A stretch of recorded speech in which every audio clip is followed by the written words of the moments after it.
نحمده ونصلي على رسوله الكريم اما بعد فاعوذ بالله من الشيطان الرجيم بسم الله الرحمن الرحيم يا أيها الذين آمنوا قوا أنفسكم وأهليكم نارا وقودها الناس والحجارة صدق اللہ العظیم۔ السلام علیکم ناظرین، آج میں آپ کے سامنے تواضع کے عنوان سے چند باتیں عرض کروں گا۔ رسول اللہ صلی اللہ علیہ وسلم کا ارشاد ہے، من تواضع للہ رفعہ اللہ، کہ جو شخص اللہ کے لیے تواضع اختیار کرتا ہے اللہ تعالیٰ اس کو بلندی عطا فرماتے ہیں۔ تواضع کہتے ہیں کہ آدمی اپنے اندر فروتنی پیدا کرے، اپنے اندر سے تکبر، گھمنڈ، کبر کو دور کر دے، کیونکہ تکبر اور گھمنڈ کی وجہ سے انسان بہت ہی بلندی سے بہت پستی میں چلا جاتا ہے۔ آپ نے شیطان کے بارے میں سنا ہوگا کہ وہ اللہ کی فرما برداری کی وجہ سے بہت ہی قریب ہو گیا تھا، لیکن اس کے اندر ذرا سا گھمنڈ آیا اور اللہ کی ایک نافرمانی کی، جس کی وجہ سے اللہ تعالیٰ نے اس کو راندہ درگاہ کر دیا۔ جب اللہ تعالیٰ نے اس سے پوچھا تو اس نے لاجک اللہ کے سامنے پیش کر دی، انا خیر منہ خلقتنی من نار وخلقتہ من طین، کہ میں اس سے بہتر ہوں، یعنی آدم کو میں سجدہ کیوں کرتا، آدم مجھ سے کم درجے کا ہے، میں آگ سے پیدا ہوا ہوں اور مٹی سے پیدا ہوا ہے، لہٰذا آگ کے اندر زیادہ قوت ہوتی ہے، وہ مٹی کو جلا دے، تو لہٰذا میں بہتر ہوں، اس لیے میں اسے کیوں سجدہ کروں، جس کی وجہ سے اللہ تعالیٰ نے اسے اپنے دربار سے نکال دیا اور کہا کہ تم مردود ہے، فَإِنَّكَ رَجِيمٌ۔ اور کسی شاعر نے اسی کے بارے میں کہا ہے کہ تکبر عزازیل را خار کرد، بزندان لعنت گرفتار کرد، کہ تکبر نے اس کو تباہ و برباد کر دیا۔ صبح ازل یہ مجھ سے کہا جبرائیل نے، صبح ازل یہ مجھ سے کہا جبرائیل نے، جو عقل کا غلام ہو وہ دل نہ کر قبول۔ تو لہٰذا ہر چیز کو اپنے عقل کے پیمانے پہ مت تولیں، جو عقل کا غلام ہو وہ دل نہ کر قبول۔ بہت سے لوگ تواضع یہ سمجھتے ہیں کہ اپنے آپ کو کمتر کہے، میں خاکسار ہوں، عاجز ہوں، کہتے ہیں اور لکھتے ہیں۔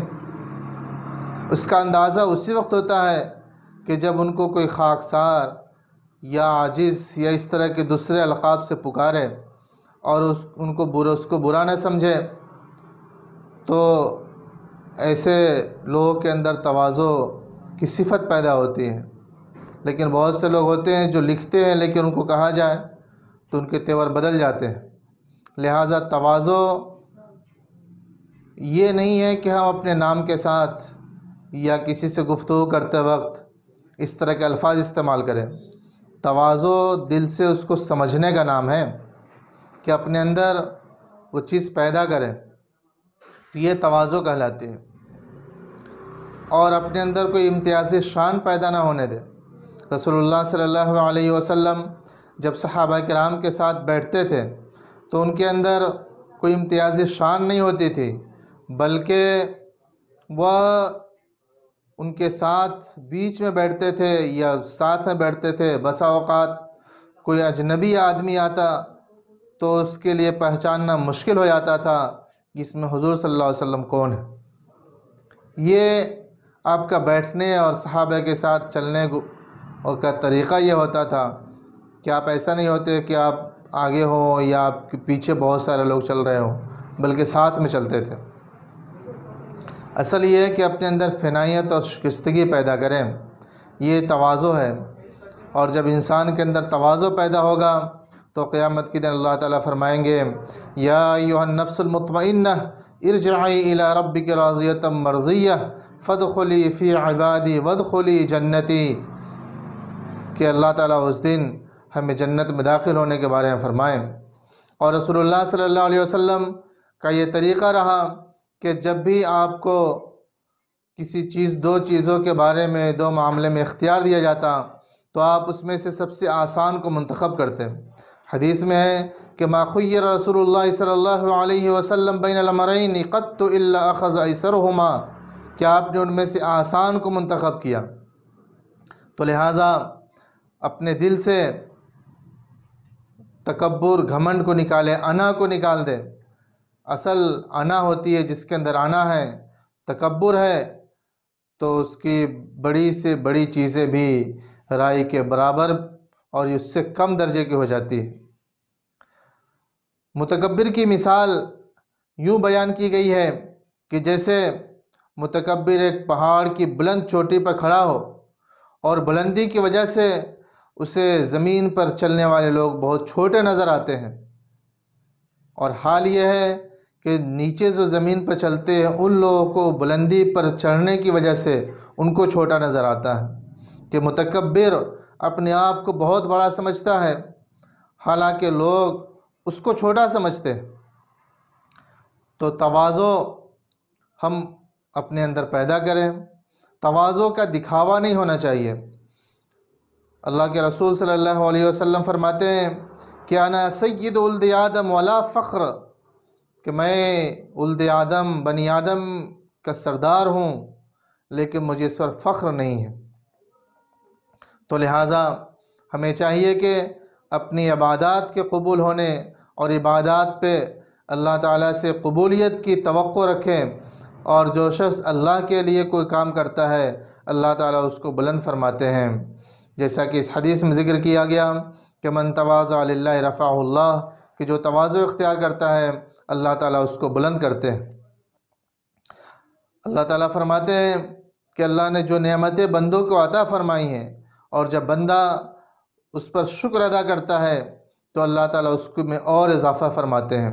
اللہ کا ارشاد ہے لئن شکرتم لازیدنکم، اگر تم شکر ادا کرو گے تو ہم ضرور بھی ضرور تمہارے اندر اور اضافہ کریں گے، یعنی شکر کی وجہ سے تمہاری دولت میں اور جس نعمت عطا کی گئی اس نعمت کے اندر اضافہ فرمایا جائے گا۔